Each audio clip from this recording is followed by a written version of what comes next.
Hello, Tarot Angel. Okay. So, right now, tignan natin ngayon kung ano ba ang naiisip at nararamdaman ni person towards you.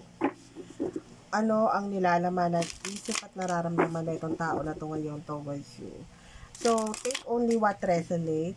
Okay? Take only what resonate and then leave the rest. Kung para sa iyo itong energy na to, ikaw po ay makaka-resonate sa reading natin. But if not, is nandun sa part na maybe next time, possible na baka makuha natin ang energy mo. Okay? So, kunin lang po kung ano na yung makaka-resonate dito. Okay? Hindi lahat makaka-gets ng readings natin. Okay? So, I hope energy mo yung makuha natin right now at this time. So, tignan natin. Kung naiisip at nararamdaman, person na nasa isip mo ngayon, sino ba tong tao ngayon na nasa isip mo ngayon?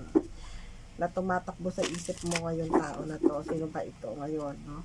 Na kung ano ba yung naiisip at nararamdaman niya ngayon towards you. Naiisip at nararamdaman at energy, okay, ng tao na to ngayon. Sino ba tong tao na to ngayon na sabihin na natin naiisip mo ngayon o tumatakbo sa isip mo right now?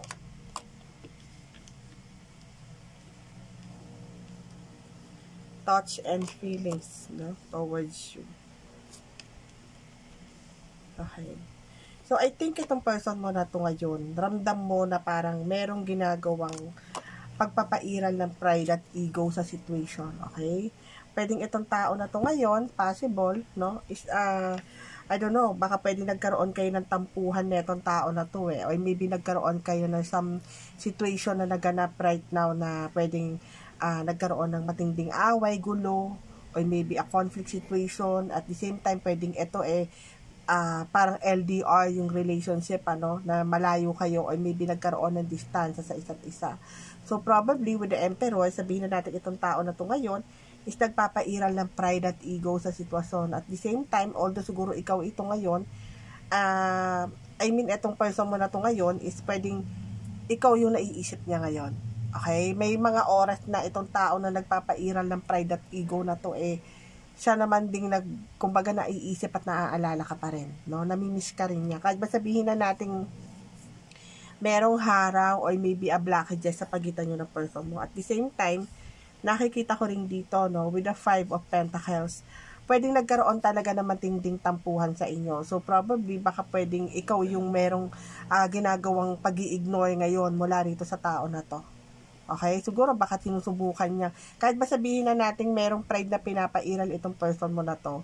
So, I think, may mga oras pa din na, I don't know na baka pwedeng nag-reach out siya sa'yo, pero parang sa sobrang galit mo, o sa sobrang inis mo, sa sobrang sama ng loob mo, hindi mo sa pinapansin yan yun, okay? Kasi siguro, baka dahil sa matinding away or maybe a conflict situation na naganap na, kumbaga parang ikaw ito, with the Queen of Cups, na isinara mo yung sarili mo pagdating sa connection yung dalawa, nang dahil doon, okay? Siguro sa sobra na rin, kumbaga napuno ka na, no, na kumbaga nagawa mo naman yung part mo, pero andun pa rin sa part na pwedeng nagkamali pa rin sa yung tao na to, nagsinungaling, nagloko, o nakagawa ng kamalian for you.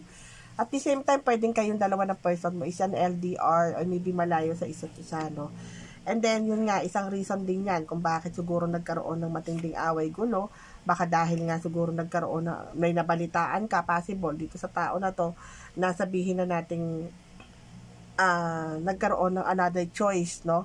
Dahil nga since malayo kayo sa isa't isa, pwedeng nagkaroon ng ibang person involved sa relationship connection. Pero ganun pa man, na pwedeng nagkaroon ng something ending sa pagitan yung dalawa ng person mo at merong nangyaring pag-i-ignore nga right now. So probably pwedeng ikaw yung ini-ignore ni person or maybe siya. Pwedeng magkabaliktad yung situation. Pero ganun pa man, itong tao na to nagkakaroon ng realization. Okay? Kasi naiisip at nandun sa part na nagsisiring siya or maybe nandun sa part na nanghinayang din sa at the same time sa relationship connection. Pero ganun pa man, hindi pa rin inaalis ni person mo na maghintay pa rin pagdating sa connection nyo. Siguro nag-aabang pa rin siya, no? Kahit ba sabihin na natin, alam niya na sigurong galit ka o masama loob mo, naghihintay lang siya ng tamang pagkakataon ulit to reach out again towards you, no? Na susubukan niya again na makipag-connect o makipag-usap, makipagkita o sabihin na natin ituloy kung ano man yung relasyon connection na naalis o naputol. At the same time with the Ace of Pentacles, nakikita ko na mahalaga ka pa rin dito sa tao na to. Okay? Ito pwede itong pamilya ha. Pwedeng tinutukoy a family involved or maybe ito yung kagustuhan niya na iputuloy pa rin kung ano man yung plano na gusto niya mangyari pagdating sa relasyon connection nyo. Although with the Queen of Pentacles, sabihin na natin ando pa rin nakahalagahan mo bilang partner, as partner ha sa kanya. Kahit na sabihin na natin naramdaman nyo both side yung pagbagal ng connection o ng relationship progress nyo together.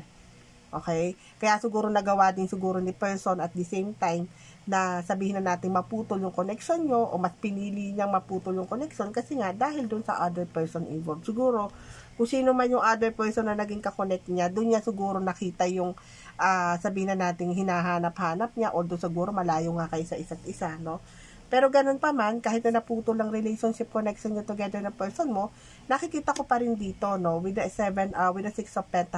Six of Cups na ando pa rin sa part na gusto pa rin yung bumalik. Okay, nais pa rin bumalik ni person kung tutuusin.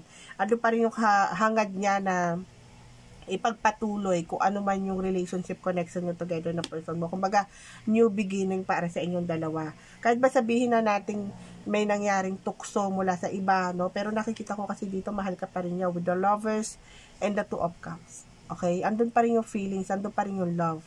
Although nandun pa rin yung attraction mo mula dito sa person mo. Although siguro nakikita natin ngayon na pwedeng nagkakaroon sa ng compare, no? Kung nako-compare kanetong person mo na to dun sa person na naging kakonect niya, is nandun dun sa point na ikaw pa rin yung mas higit pala para sa kanya, no? Siguro na-realize niya na mas okay ka pa din kaysa dun sa other. Pero syempre, unfair yun, no? Kasi syempre, di ba, parang nandun sa part na sa kanya lang na-realize kung kailang nakagawa. Although siguro yun nga, nagkamali. Pero syempre, pinagsisihan naman, although nagsisi naman itong person mo na to. Kaya siguro andun din yung kagustuhan niya na bumalik Okay, at the same time, nakita nga niya na talagang ikaw yung mas mahal o mas ikaw yung gusto niyang piliin kaysa dun sa other person. Kung sino man yung na-involved na yan. Since malayo nga kayo sa isa't isa o maybe an LDR, pwedeng ito ay patungkol sa mag-asawa o maybe patungkol sa magkasintahan, no? Any gender ha, tayo if ever. So anyway, ito yung nakikita natin right now sa naiisip at nararamdaman niya ngayon towards you. Kung sino man tong tao ngayon na nasa isip mo at this time, at this moment. I hope makuha natin or maybe nakuha natin yung energy mo ngayon dito sa person mo. So as of now, no, remind ko lang po, no, again, itong FB account ko po na to ang sabihin na natin legit account. Only nag-iisa lang, kumbaga nag-iisa lang po itong FB account natin na to, no. So iwas lang po or maybe nandun lang po sa maging aware lang po kayo pagdating doon sa mga nagme-message kasi merong some of my clients na nagme-message din sa akin, no, about this na meron daw nagme-message sa kanila na kaparehas ng profile ko. So be aware na lang po, okay? So thank you and God bless.